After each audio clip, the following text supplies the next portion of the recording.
My topic is on the difference between IFRS and US GAAP and whether convergence is possible.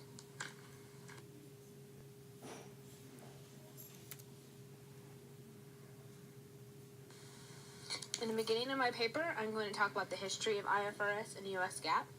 First, IFRS is the International Financial Reporting Standard. It is issued by the International Accounting Standards Board in an attempt to set a common standard to be used in different countries. The goal is to have a common accounting language so that financial reports can be understood by investors from country to country. It is principle-based. It provides general guidance for the preparation of financial statements rather than setting industry-specific guidance.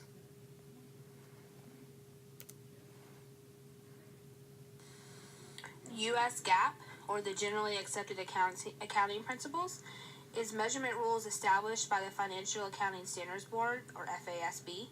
It's establishing accounting standards in the U.S., and it is rules-based, unlike the IFRS.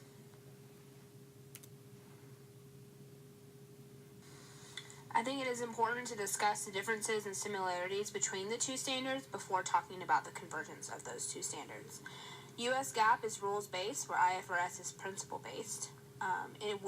In regards to income measurement, under GAAP, extraordinary items are shown below net income, where under IFRS, these items are not segregated in the income statement. Fair value measurement, US GAAP, assets can be written down, and property, plant, and equipment is valued at historical cost, where IFRS allows upward revaluation when an active market exists for intangibles, and property, plant, and equipment can be revalued at fair value. Revenue recognition, under US GAAP, with a rules-based approach, it provides very specific general and industry guidelines about what constitutes revenue, how it should be measured, and the effective timing of the recognition. Under IFRS, however, it is not specific on the timing and measurement of revenue recognition. These might not seem like major differences. However, when it comes to converging these standards with the diverse approach of the different industries, it can become quite difficult.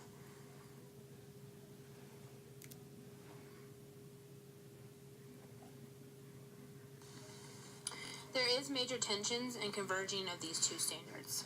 In the global arena, the need for comparable standards of financial reporting has increased because of the dramatic growth in international business, security markets, and increased cross-listing by companies. In the beginning, the word harmonization was used to discuss combining these standards, in the hopes of reducing differences among the accounting principles used in major markets around the world. However, now we focus on the term conversion, which encourages development of a single set of accounting standards that will be used in at least all major capital markets. The tension is that it helps investors have better understanding and confidence in the financial reports, which aid in making investment decisions. However, businesses have less flexibility to respond to different situations. It is not suitable for small or medium businesses that do not operate on an international scale.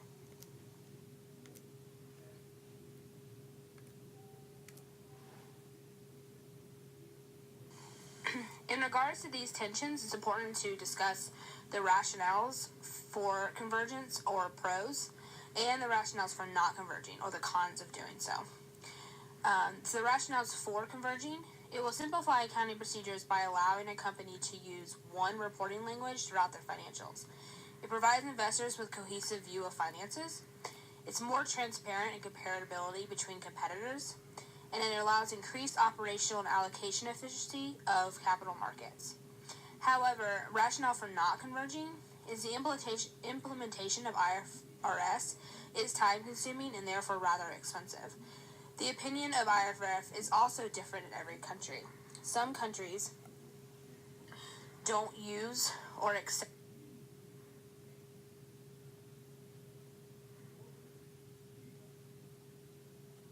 The opinion of IFRS is also different in every country.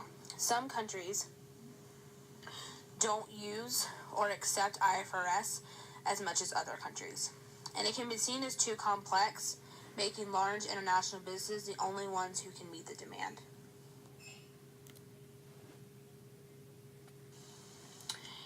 Tension on the pros and cons can also be discussed with uniform versus diverse approach. and this is about the tension of compliance versus interpretation. The uniform approach have the benefit of ease of interpretation of financial reports.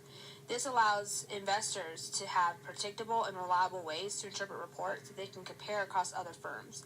However, the diverse approach, or having multiple standards, gives firms the benefit of being unique and diverse. A manufacturing firm is different than a technology firm, which is different than a financial services firm.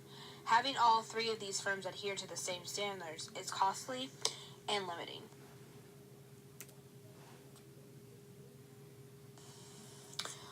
Although there are some countries who either cannot apply IFRS because of the complexity of it, or are just not willing to go against their own standards, there are nearly 100 countries require or allow the use of IFRS for preparation of financial statements of publicly held companies.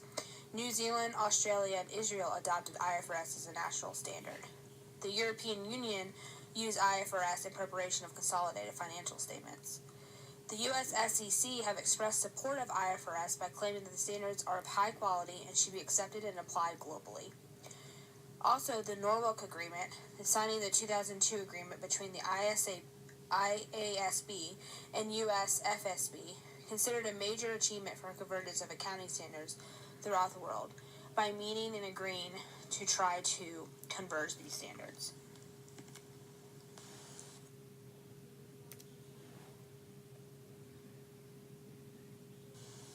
So the question remains, if convergence does continue, will U.S. GAAP ever go away completely?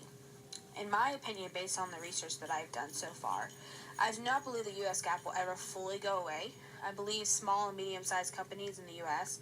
who do not operate on a global scale will continue to use the same standard. However, if FASB and IASB continue to work together to create a more cohesive and united standard, the U.S. GAAP will heavily influence the converging of standards into a uniform IFRS standard for all countries and industries. It will depend on the cooperation of FASB, SEC, other countries, and large international U.S. businesses' compliance with the IFRS standard.